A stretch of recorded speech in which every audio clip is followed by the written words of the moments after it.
Stai ascoltando Paolino Express su Radio Godot. È intramontabile questa canzone, Prison Calling Enzina Inciuso. All right, ce l'ho fatta, Vittorio. Sì, Prison Calling Enzina Inciuso, che è stato definito nel 1974, se non erro, il primo rap. E Prison Calling Enzina Inciuso praticamente era una canzone, una parola inventata, no? All'epoca Adriano Celentano voleva comunicare l'incapacità di comunicare da parte delle persone, e quindi inventò questa canzone con tutte parole inventate. Che meraviglia, che meraviglia. Lui è Vittorio Rombola al microfono di Paolino Express. Buonasera a tutti. Buon pomeriggio. E ho messo questa canzone perché nella tua biografia, tra le tante cose che fai, autore TV, poeta, scrittore, insomma, poi ne parleremo con calma, mi ha colpito particolarmente questa che dice appunto 1957-2007, 50 anni da ribelle. È un libro del quale sei stato scrittore, autore, collaboratore. Ho collaborato, sì, il libro in realtà è stato scritto da Sergio Cotti, che è un giornalista, che fu all'epoca il fondatore del fan club riconosciuto da Adriano Celentano, che si chiamava I Figli della Foca, riprendendo una sua espressione nel 1987 a Fantasticotto. E lui mi conobbe, Sergio Cotti, e mi chiese di scrivere un capitolo su questo libro, e io lo feci con molto piacere, insomma. Quindi hai fatto parte del fans club ufficiale? Ho fatto parte all'epoca del fan club per una decina d'anni, sì. Ok, ma l'hai mai incontrato Adriano L'ho Celentano? incontrato 3-4 volte, sì, sì. Quindi esiste? Esiste.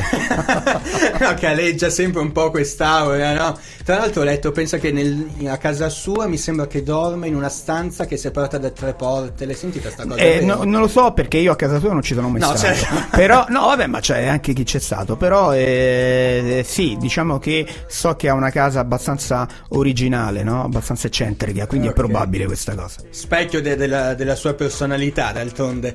Allora, Vittorio, appunto, non è solo autore di libri, anche autore TV, poi ne parleremo, scrittore, poeta, tant'è che 2 anni fa hai pubblicato Baioccate, sì. Esatto, una raccolta di poesie in dialetto romanesco. Baioccate era un libro che raccoglieva appunto le baioccate, no? Queste poesie romanesche che perché baioccate? Perché in realtà queste poesie erano recitate da un personaggio teatrale che era un vate straccione della Roma papalina, quindi della Roma dell'Ottocento, interpretato da me, che aveva una latta per chiedere l'elemosina. Nel momento in cui un baiocco, quindi una moneta dell'epoca, veniva messo all'interno del barattolo di latta, lui decantava questa poesia romanesco. Ok, un po' come i mimi che troviamo adesso in giro per la città. Infatti sono stati questi mimi che mi hanno un po' ispirato a questo personaggio. Infatti il personaggio si fermava proprio in una piazza della Roma dell'Ottocento, rimaneva immobile fino a quando un'anima pia metteva questo baiocco. Un personaggio che ho interpretato in alcuni spettacoli appunto in costume dell'epoca, uno su tutti, Carosello Romano e Vecchia Roma. È un modo anche di tenere viva la tradizione romana, e devo dire che Roma è una città che ci tiene davvero tanto alla sua tradizione e sta provando in tutti i modi, a volte con difficoltà, a mantenerla salda, no? Sì, diciamo che le tradizioni romanesche sono abbastanza muscolose, quindi soprattutto in determinati posti, in determinati luoghi, in determinate giornate sono molto presenti ancora nella nostra città. Meno male. Questo non è chiaramente un discorso che vuole ergersi a barrichiamo Roma no, non è questo, no, perché poi qui si strumentalizza tutto, no? Certo. Quindi no, non è questo. Io stavo parlando delle tradizioni romanesche in quanto tali. Certo, ma a me per primo, che arrivo da fuori, entrare dentro una trattoria, dico per dire, sentire in sottofondo i grandi classici della musica romana fa ancora effetto, ed è una cosa che spero che continui a lungo. Quindi... Sì, tra l'altro c'è stato un gran ritorno ultimamente di questo, sia della poesia che della canzone. Sei anche cantante tu? No. Dov'è che ti trovi meglio? Nel ruolo di poeta, di autore, di attore? Ma questo poi va anche un po' a periodi, no? In base anche agli impegni che uno ha e alle soddisfazioni che poi acquisisce. Attualmente io mi considero prevalentemente autore, no? Diciamo autore, poi comprende sia la scrittura, libri, e quindi, oppure anche autore televisivo, teatrale, no? Ci sono delle esperienze ultime che sto facendo, delle quali sono onorato, lusingato, e che mi stanno dando molte soddisfazioni come autore. Ok, ma una poesia ce l'hai qui al volo? Al volo?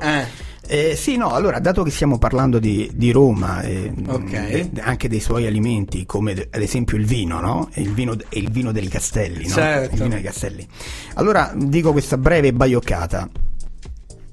Quando nel bicchiere mio nonno mi mischiava l'acqua col vino, non ero grosso, no, ero piccolino, ma mi sentivo grande, importante, quasi un presidente. A dir vero manco mi piaceva, era amaro e sulla lingua pizzicava un pochetto. Oh, ma mica lo potevo dire a caro nonnetto, sarei tornato a essere ragazzino per aver rifiutato quel profumato goccetto di vino. Ma io ce ne metto 3 di monete, grazie, bella, grazie bella, a te. E allora parliamo adesso di Marzapane, che è il libro che hai scritto, sì, che è uscito recentemente. È uscito recentemente, un libro edito da Edizioni Progetto Cultura, Marzapane, con la prefazione di Michele Ginestra, che lo ringrazio e saluto. Marzapane è un libro, così come definito proprio da Michele La Ginestra, un libro di denuncia a lieto fine. Perché? Perché questo libro nasce da una mia convinzione, chiaramente è un parere personale, però ossia dall'importanza, soprattutto oggi, di fare del bene e di poterlo anche raccontare. Quindi mi discosto un po' dall'adagio popolare che cita il bene si fa ma non si dice. E questo perché? Perché soprattutto oggi questo ci permette di arginare il cattivo esempio che viene continuamente replicato, pubblicizzato, condiviso. Cioè sembra quasi che se uno mette in atto un atto barbarico può condividerlo, ne può parlare, mentre se una persona compie un atto di bene, un atto d'amore, deve tacere. E dato che si chiamano buoni esempi, io mi ricordo che i miei nonni, i miei genitori, la maestra diceva bisogna seguire i buoni esempi, ma un buon esempio, per essere esempio, non può essere taciuto, no? Deve essere comunque divulgato. E quindi questo libro raccoglie delle storie vere, che poi chiaramente sono state romanzate, delle storie vere dove viene palesato il coraggio e l'amore che l'uomo, l'essere umano, ha verso gli altri esseri umani, verso quindi le persone, gli animali e verso l'ambiente. Perché, e chiudo qui, c'è una cosa molto importante: a volte si pensa che la persona si vanta del bene compiuto. A volte non è così, a volte è puro orgoglio di aver fatto del bene, e secondo me questa cosa va tutelata. Io sono d'accordo, anche perché siamo in un periodo in cui si tende purtroppo a osannare o a far rilevare maggiormente chi fa dei danni, no? Lo vediamo, perché poi succede che vengono ospitati in salotti televisivi persone che hanno dei precedenti penali, addirittura per carità, poi si può dare una seconda possibilità a tutti, eccetera eccetera, però appunto sono più quelli che hanno fatto comunque del male a essere poi osannati dai mass media, soprattutto osannati fra virgolette, che quelli che fanno del bene. Quindi sono d'accordo sul fatto di sottolineare quando si fa del bene per portare il buon esempio. Noi continuiamo a parlare tra poco di Marzapane, adesso ti mettiamo questa canzone che non a caso appunto si intitola Marzapane. Perfetto. Stai ascoltando Paolino Express su Radio Godot. Boris Ramella, questo è il nome del cantautore, la canzone si intitola Marzapane, non a caso, perché Marzapane appunto è il nome del libro di Vittorio Rombolà, che abbiamo sempre qui in studio con noi. Sempre. E parlavamo dell'importanza del fare del bene, ma soprattutto di raccontarlo. Tu per questo libro, appunto, come ci anticipavi, hai raccolto diverse testimonianze. Intanto è stato facile, difficile cercarle, trovare chi si volesse aprire per raccontare queste cose qua, soprattutto con l'incipit che dicevamo della paura di raccontare, e poi se c'è una storia che ti ha colpito più delle altre? Ma allora guarda, difficile no, alcune persone mi hanno autorizzato di poter scrivere i loro reali nomi, altre no. Difficile no, perché io sono convinto, dunque precedentemente i miei libri, i miei romanzi precedenti hanno sempre parlato di argomenti sono sempre stati romanzi denuncia, no? Io ho parlato del combattimento fra cani, ho parlato dello smercio degli organi dei bambini, della violenza senile istituzionale, quindi quella fatta verso gli anziani nelle case di cura. Però quando io poi andavo a presentare questi libri percepivo che nel mondo c'è tanto male, ma di contro c'è anche tanto bene. E quindi ho deciso, dico, adesso devo parlare dell'altra faccia della medaglia, no? E quindi del bene che fanno le persone, e quindi ho cominciato a cercare, e le storie ce ne sono tante, tant'è che ho dovuto fare anche una cernita, chiaramente. Nel libro ci sono storie che riguardano appunto persone che hanno aiutato animali, persone che hanno aiutato altre persone che aiutano bambini, e quindi adesso non voglio raccontare un fatto specifico, perché credo che poi magari per coloro i quali saranno intenzionati a leggerlo potrebbe essere una sorpresa maggiore. Però voglio raccontare due aneddoti che mi sono successi. Il primo è quando tempo fa con uno staff molto qualificato, in primis Massimo Vermüller, abbiamo girato uno spot contro l'abbandono dei cani. Nel momento in cui noi abbiamo girato la scena dell'abbandono del cane, che lo lasciavamo, quindi era un cane chiaramente con il suo addestratore cinofilo, che fingevamo di abbandonarlo vicino a un palo della luce, molte persone si sono fermate perché volevano chiamare i carabinieri per denunciare i fatti. Poi chiaramente noi facciamo vedere che c'era il regista, c'era la telecamera, e quindi questo palesa, no? Che c'è comunque questa forza positiva. E poi ecco, mi è successo poco tempo fa, stavo in un bar, è entrato un venditore ambulante e voleva vendermi qualcosa, ho detto guarda, ti offro la colazione, e ho offerto la colazione. Poco dopo, adesso non so se questo l'ha raccontato in giro, no? Ma un paio di minuti dopo ne è entrato un altro. La signora che era seduta al tavolino del bar vicino a me ha pagato la colazione a questo venditore ambulante. Questo per dire, non perché voglio la medaglia Vittorio è bravissimo, è buonissimo, no, io ho tutti, cioè voglio dire, è perché questo il buon esempio va tutelato, va divulgato, perché soprattutto per le nuove generazioni è importante avere valori positivi. E secondo me oggi scarseggiano, ma non perché non esistono, perché sono nascosti. Da dov'è che si può iniziare secondo te a dare il buon esempio? Ma guarda, secondo me non è neanche così difficile, secondo me è una questione anche di mentalità, no? Ripeto, c'è questa cosa, il bene si fa ma non si dice, perché sembra che se tu lo dica te ne stia vantando, in realtà è solamente orgoglio. Allora se noi cominciassimo ad essere orgogliosi di fare del bene, secondo me questa cosa può straripare e può dare solamente risultati positivi. Sì, c'è quasi una tendenza a vergognarsi forse, no? Di tirare fuori la monetina. Secondo me non va più di moda. Ecco, non va più di moda parlare di opere di bene. E questo è il discorso, non va più di moda. Anche a livello mediatico, per ragioni XY, però si tende sempre a mettere in prima pagina la brutta notizia piuttosto che quella buona. Ok, dove lo possiamo trovare Marzapane? Allora, Marzapane Edizioni Progetto Cultura è ordinabile su internet, Amazon compreso chiaramente, tramite casa editrice e in ogni libreria, quindi insomma. Ci sono delle meravigliose mimose in copertina, come mai? No, non sono mimose, no, non sono tutti mimose, dicono no, ma sembrano mimose, e in realtà io non me ne intendo. Questa è una foto che ho fatto io okay. In un parco di Roma, uno mi ha detto anche che albero fosse, ma adesso non me lo ricordo, però non sono mimose. Vabbè, no, perché posso, scusami. Prego. Perché appunto sì, è un albero ingiallito dall'autunno. Sì, dall'autunno, sì, è vero. Ok. Tra poco parliamo della tua attività di autore TV e non solo, ma anche teatrale. Non mi muovo. Va bene, restiamo qui con Vittorio Rombolà tra poco. Stai ascoltando Paolino Express su Radio Godot. Allora, ascolta Vittorio, non solo autori di libri, appunto dicevamo c'è una nuova avventura che si avvicina. Settimana scorsa abbiamo avuto ospite Fabrizio Campagna, parliamo di Un minuto per te, no? Autore TV, quindi. Un minuto per te è un talk show televisivo che inizierà la seconda stagione il 4 marzo, quindi eccolo, e andrà su Lazio TV, Gold TV e Roma TV. È un talk show, ripeto, che l'idea del programma è di Laura Barbini e Roberto Cogliani, quindi la B&J Live, è condotto da Fabrizio Campagna. In studio c'è Elena Gagliani, io sono tra gli autori e la regia è di Luciano e Giuseppe Morelli.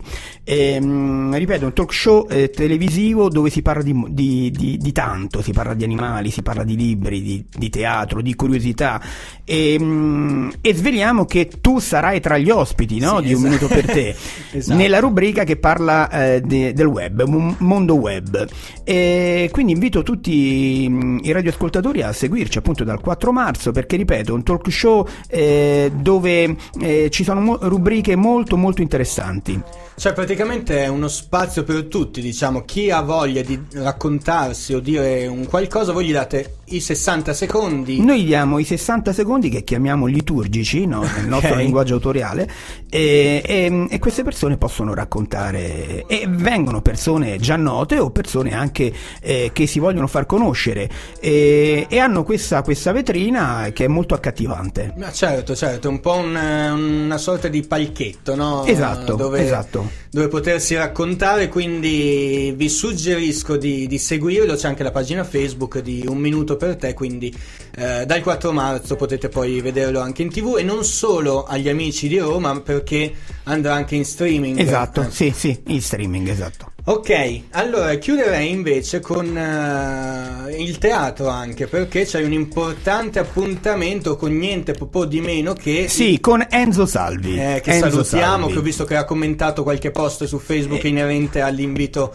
di oggi in trasmissione, quindi chissà, magari ci ascolta, lo saluto e lo invito. Sì. A teatro. Allora giusto? io ho avuto l'onore di essere chiamato tra gli autori di questo spettacolo teatrale interpretato appunto da Enzo Salvi e Valentina Paoletti, che andrà al Teatro Tirso di Molina, quindi a Roma, dal 24 aprile al 5 maggio.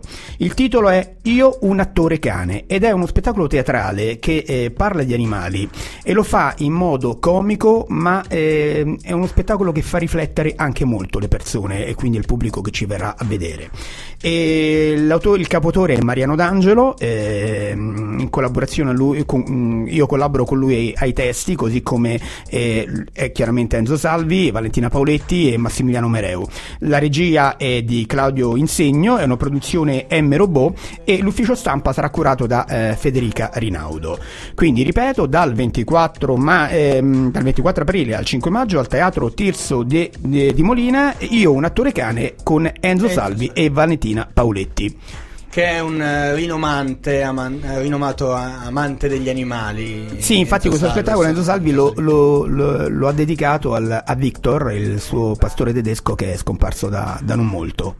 Ok, allora ti faccio le ultime 2 o 3 domande al volissimo. A questo punto volevo però anche fare il venerdì 1 marzo ci sarà il Pala Semen Show, quindi al Pala che sta a Ciampino, Champion Gag, un nuovo format teatrale comico condotto quindi da Fabrizio Campagna, ideato sempre da Laura Barbini e Roberto Gagliani, e gli autori Mariano D'Angelo, Vittorio Rombolà, Roberto Gagliani. Ne abbiamo parlato settimana scorsa che ci sarà la sfida nord contro sud, giusto? Esatto. Va bene. Roma Nord, Roma Sud. Esatto.